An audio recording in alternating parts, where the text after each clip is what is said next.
നമസ്കാരം. എല്ലാ പ്രിയപ്പെട്ട കൂട്ടുകാർക്കും ഫാസിസ് അക്കാദമിയിലേക്ക് ഹാർദമായ സ്വാഗതം. കഴിഞ്ഞ ദിവസം നമ്മൾ പത്രത്തിലൊരു വാർത്ത കണ്ടിരുന്നു. എത്ര പേരത് ശ്രദ്ധിച്ചിട്ടുണ്ട് എന്നറിയില്ല. എന്നാലും ശ്രദ്ധിക്കേണ്ട ആളുകൾ എല്ലാവരും തന്നെ അത് ശ്രദ്ധിച്ചിട്ടുണ്ടാവും. മറ്റൊന്നുമല്ല, കേരള അഡ്മിനിസ്ട്രേറ്റീവ് സർവീസ് അതിന്റെ വിജ്ഞാപനം പ്രതീക്ഷിക്കാം എന്ന നിലയിലുള്ള വാർത്തകളാണ് വന്നിരുന്നത്. അതായത് KAS-ലേക്കുള്ള കേഡറിലേക്കുള്ള 31 ഒഴിവുകൾ റിപ്പോർട്ട് ചെയ്യപ്പെട്ടത് പബ്ലിക് സർവീസ് കമ്മീഷന് വിടുവാനായിട്ട് മുഖ്യമന്ത്രി നിർദ്ദേശം നൽകി എന്നും അതനുസരിച്ച് വിജ്ഞാപനം നൽകുവാനായിട്ട് PSCക്ക് നിർദ്ദേശം നൽകി എന്നുമുള്ള ഒരു വാർത്തയാണ് നമ്മൾ അറിഞ്ഞത്. അത് എത്രത്തോളം ശരിയായിട്ടുള്ള വാർത്തയാണ് എന്ന് നമുക്ക് ഉറപ്പില്ല. എന്നാലും അങ്ങനെ ഒരു നീക്കം ഉണ്ടാവും എന്ന് തന്നെ നമുക്ക് പ്രതീക്ഷിക്കാം. കാരണം കേരള അഡ്മിനിസ്ട്രേറ്റീവ് സർവീസിന്റെ ഒരു നോട്ടിഫിക്കേഷൻ 2025 ഉണ്ടാകുവാനുള്ള സാധ്യത വളരെ വളരെ കൂടുതലാണ്. കാരണം ഇന്ത്യൻ സിവിൽ സർവീസ് പോലെ തന്നെ അത്രയേറെ പ്രാധാന്യത്തോടുകൂടി സിവിൽ സർവീസ് ആസ്പിരൻസിനെ പോലെയുള്ള ഉദ്യോഗാർത്ഥികൾ കാണുന്ന ഒരു ജോലി തന്നെയാണ് കേരള അഡ്മിനിസ്ട്രേറ്റീവ് സർവീസിലേക്കുള്ള ജോലി എന്ന് പറയുന്നത്.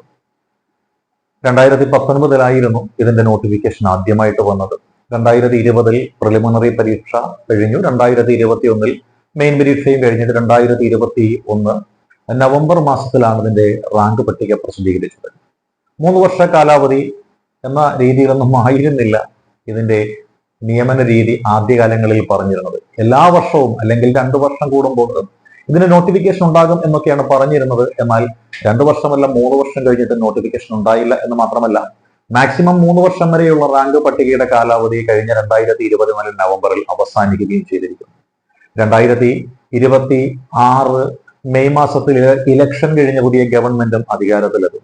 അപ്പോൾ പൊതുവെ ഉദ്യോഗാർത്ഥികളെ സംതൃപ്തിപ്പെടുത്തുന്നതിന് വേണ്ടുന്ന നീക്കങ്ങളും നടപടികളും ഗവൺമെന്റിന്റെ ഭാഗത്തു നിന്നും ഉണ്ടാകുമെന്ന് 100% ഉറപ്പാണ്.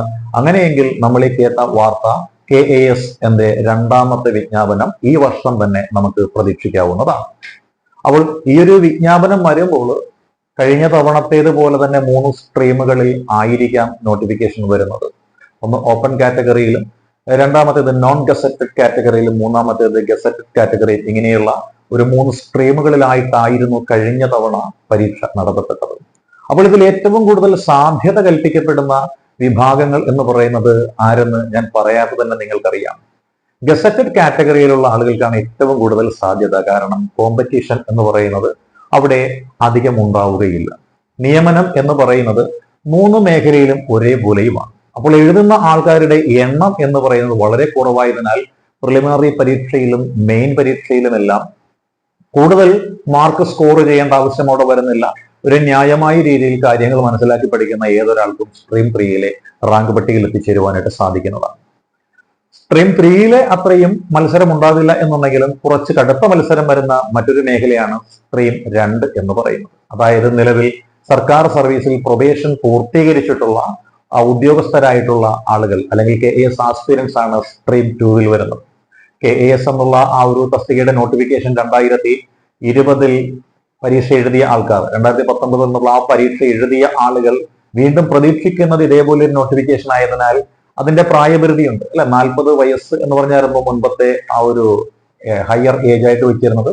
റിസർവേഷൻ ഉള്ള ആളുകൾക്ക് അതിന്റെ റിസർവേഷൻ കൊടുത്തിരുന്നു. അപ്പോൾ അന്ന് പരീക്ഷ എഴുതി ലഭിക്കാതെ പോയ ആൾക്കാരുണ്ട്. അതേപോലെ തന്നെ സർവീസിൽ ജസ്റ്റ് കയറിയ പ്രൊബേഷൻ പൂർത്തീകരിച്ച ആൾക്കാരുണ്ട്, കൂടുതൽ ഹയർ സ്റ്റഡീസ് നടത്താനായിട്ടുള്ള ആൾക്കാർ. അതുകൊണ്ട് താരതമ്യേന ഏറ്റവും കടുത്ത മത്സരം നടക്കുന്ന ഒരു ഏരിയ എന്ന് പറയുന്നത് സ്ട്രീം 2 ആണ്.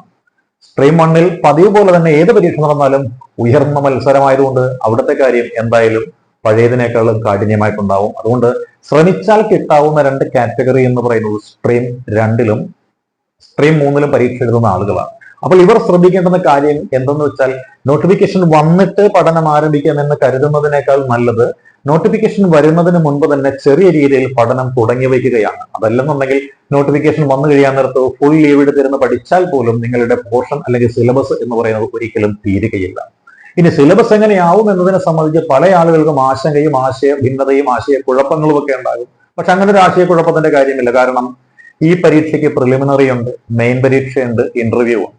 അപ്പോൾ ഇന്റർവ്യൂ എങ്ങനെ ആയിരിക്കും എന്ന് നമുക്ക് എല്ലാവർക്കും തന്നെ അറിയാം. കാരണം ഒരിക്കലെങ്കിലും സർക്കാർ തലത്തിലുള്ള അല്ലെങ്കിൽ നമ്മുടെ കേന്ദ്ര സർക്കാർ തലത്തിലുള്ള ഇന്റർവ്യൂകളൊക്കെ അറ്റൻഡ് ചെയ്തിട്ടുള്ള ആളുകൾക്ക് അതിന്റെ ഏകദേശ ധാരണയുണ്ടാവും. മെയിൻ പരീക്ഷയെ കുറിച്ചായിരിക്കും പലർക്കും ആശങ്ക. റിട്ടേൺ എക്സാമിനേഷൻ ആണോ, അതല്ലെങ്കിൽ OMR ബബിളിംഗ് ആണോ, കഴിഞ്ഞ തവണ നടന്നതുപോലെയാണോ എന്നൊക്കെയുള്ള ആശങ്കകളൊക്കെ ഉണ്ടാവും. എന്നാൽ ഇവിടെ പ്രിലിമിനറി പരീക്ഷ മുതൽ തന്നെ നമുക്ക് ആശങ്ക ഉണ്ടാവുമെന്നുള്ളത് വാസ്തവമാണ്. കാരണം എന്തായിരിക്കും, എങ്ങനെയായിരിക്കും സിലബസ് എന്ന് നമുക്കറിയില്ല. കഴിഞ്ഞ തവണ നടന്നതുപോലെ തന്നെ പ്രിലിമിനറി 2 പരീക്ഷകളായിട്ട് തന്നെ ആയിരിക്കും വരികയാണെങ്കിൽ ഉണ്ടാവുന്നത്. അപ്പോൾ അതിന്റെ സിലബസ് എന്തായിരിക്കും? കഴിഞ്ഞ തവണത്തെ ഇതുപോലെയുള്ള സിലബസ് തന്നെ ആയിരിക്കും. അതല്ല എന്നുണ്ടെങ്കിൽ ഇപ്പോ നമ്മുടെ ഏതാണ് BDO ലേറ്റസ്റ്റ് ആയിട്ട് കഴിഞ്ഞിട്ടുള്ള ലോക്കൽ സെൽഫ് സെക്രട്ടറി LSDD സെക്രട്ടറിയുടെ മെയിൻ പരീക്ഷയുടെ സിലബസ്, അതുമല്ല എന്നുണ്ടെങ്കിൽ സെക്രട്ടേറിയറ്റ് അസിസ്റ്റന്റിന്റെ മെയിൻ പരീക്ഷയുടെ സിലബസ്, അങ്ങനെയുള്ള 2 പേപ്പറുകൾ അതേ രീതിയിൽ തന്നെയായിരിക്കും നമ്മുടെ KAS-ന്റെ ആ ഒരു പരീക്ഷ സ്ട്രക്ചറും വരിക. അതുകൊണ്ട് സെക്രട്ടേറിയറ്റ് അസിസ്റ്റന്റിന്റെ മെയിൻ പരീക്ഷയ്ക്ക് തയ്യാറെടുക്കുന്ന ആളുകൾ വളരെ ഡീറ്റെയിൽ ആയിട്ട് തന്നെ പഠിക്കുക. കാര്യം KAS എന്നുള്ള പരീക്ഷ കൂടി മുൻനിർത്തിക്കൊണ്ട് നിങ്ങൾ പഠിക്കേണ്ടതാണ്. അപ്പോൾ പഠനം എന്ന് പറയുന്നത് നോട്ടിഫിക്കേഷൻ വന്നതിന് ശേഷം തുടങ്ങുന്ന ആൾക്കാരുമുണ്ട്. നോട്ടിഫിക്കേഷൻ വരും എന്ന് കണ്ടറിഞ്ഞ് പഠനത്തിന്റെ ട്രാക്കിൽ നിന്ന് തെന്നിമാറാതെ പഠനവുമായി സധൈര്യം സാവധാനം മുന്നോട്ട് പോകുന്ന ആൾക്കാരുമുണ്ട്. നിങ്ങൾ ഏത് കാറ്റഗറിയിൽപ്പെട്ട ആൾക്കാരാണെന്നുണ്ടെങ്കിലും നിങ്ങൾ പഠനവുമായി മുന്നോട്ട് പോവുക. ബസിസ് അക്കാഡമിയുടെ KAS ക്ലാസ്സുകൾ ഇവിടെ നടന്നു വരുന്നുണ്ട്. നമുക്ക് ഒന്നാമത് KAS ക്ലാസ് നടന്നപ്പോൾ അതിലും നമ്മൾ ക്ലാസ്സുകൾ നൽകിയതായിരുന്നു. നമുക്ക് റിസൾട്ട് ഉണ്ട്. സപ്ലിമെന്ററി ലിസ്റ്റിലെ 2ാമത്തെ റാങ്കാണ്. അത് സ്ട്രീം 3യിലാണ് നമുക്ക് റിസൾട്ട് ഉള്ളത്. അതുകൊണ്ട് തന്നെ ഇത്തവണ ഈ ഒരു മേഖലയിൽ 1, 2, 3 സ്ട്രീമുകളിൽ റിസൾട്ട് ഉണ്ടാക്കുക എന്ന ലക്ഷ്യത്തോട് കൂടിയിട്ടുള്ള ഒരു ഭഗീരഥ പ്രയത്നം നടത്തുന്നതിന് നമ്മുടെ അക്കാഡമി തീരുമാനിച്ചിട്ടുണ്ട്. അപ്പോൾ ഈ ഒരു ക്ലാസ്സിനെ കുറിച്ചും കോഴ്സിനെ കുറിച്ചും ഒക്കെ കൂടുതൽ അറിയാൻ താല്പര്യമുള്ളവർ ഞങ്ങളുടെ ഡിസ്ക്രിപ്ഷൻ ബോക്സിൽ കൊടുത്തിരിക്കുന്ന നമ്പറിൽ കോൺടാക്ട് ചെയ്യണമെന്ന് അഭ്യർത്ഥിക്കുന്നു. അപ്പോൾ ഓൾ ദ ബെസ്റ്റ്.